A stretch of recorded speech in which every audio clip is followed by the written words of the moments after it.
هيروز، عاملين ايه؟ وحشتوني وحشتوني وحشتوني. من زمان ما صورتش، من زمان ما نزلتش قصص، الا ممكن من اسبوع مثلا نزلت لكم قصة بس. يعني مش كفاية يعني. بس فيديو النهاردة يعني هو مش عشان اعمل قصة او احكي لكم حكاية جديدة.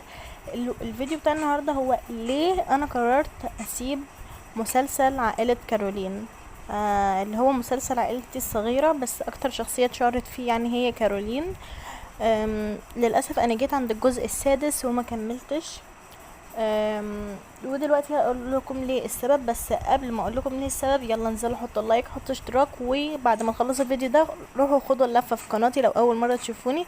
ولو اول مره تشوفوني بقى صلوا على النبي وانزلوا حطوا لايك واشتراك، ويلا بينا اقول لكم ليه. السبب هو ببساطه ان انا بتعقد من الحاجات بسرعه، والسبب ان انا اتعقدت من المسلسل ده بسرعه انه انا صورت الجزء السابع، وانا بالنسبه لي كان الجزء السابع ده اكتر، اقسم بالله ما بهزر، مش يعني مش بقول كده وخلاص عشان كان الجزء اللي اتمسح يعني، بس فعلا ده كان اكتر جزء انا تعبت فيه، اكتر جزء عملت فيه احداث ومنتجت فيه وحطيت اصوات خارجيه، حطيت قران. الفيديو كان مكون من الاول فرح، في الاخير كان ميتم لا قدر الله، اللي هو خالة كارولين كانت ماتت في حادثه. ويعني تعبت على الجزء جدا يعني، وحطيت مونتاج كتير، لا يعني عملت حاجات كتير قوي في الجزء. وبعد كده وتعبت في الصورة المصغرة جدا. وبعد ما خلصت كل ده، وفي كتابة الصورة المصغرة، وفي كتابة يعني في تفكير السكريبت، وفي الحاجات دي كلها، بعد كده اجي انزله احذفه من على الصور يعني من الاستوديو. يعني انا روحت اهو تكيت تحميل على اليوتيوب، في ثانية روحت حذفته من الاستوديو بتاع الصور اللي على الموبايل نفسه. فبعد كده دخلت اليوتيوب تاني، لقيته وقف. فانا استغربت هو ليه وقف. فروحت الاستوديو عشان احاول ان انا انزله تاني. للاسف استوعبت ان انا اصلا حذفته. و فاستعوضت ربنا بقى في الجزء ده، وقررت ان انا اقول لكم ايه اللي حصل في الجزء ده في فيديو شورت. بس يعني كسلت وقلت هعمله لكم تاني.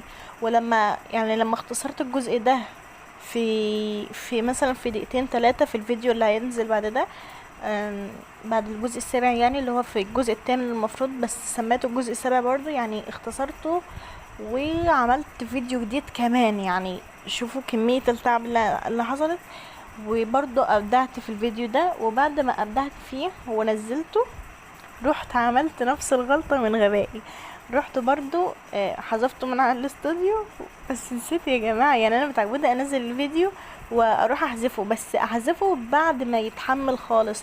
بس انا في المرة دي يعني يمكن ربنا اللي عايزني اوقف القصة دي، مش عارفة يعني.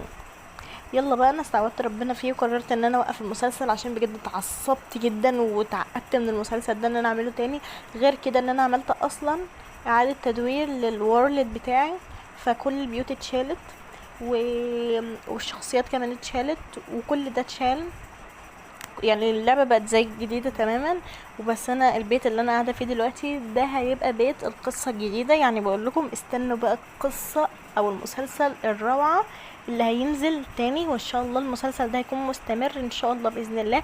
عايزة بس تعمل منكم تفاعل عشان اشجع الحاجة، لاني بتعقد من الحاجة بسرعة، يعني بتضايق منها بسرعة.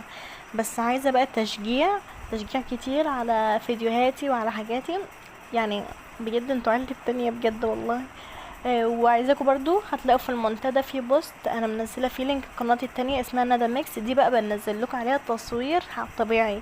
يعني القناه عباره عن فلوجات وميكس رسم وحاجات دي، يعني اسمها ندى ميكس، هتلاقوها في بوست في المنتدى. فانتوا روحوا بقى ادخلوا القناه التانية واشتركوا فيها، وهتعجبكم ان شاء الله زي دي ان شاء الله باذن الله.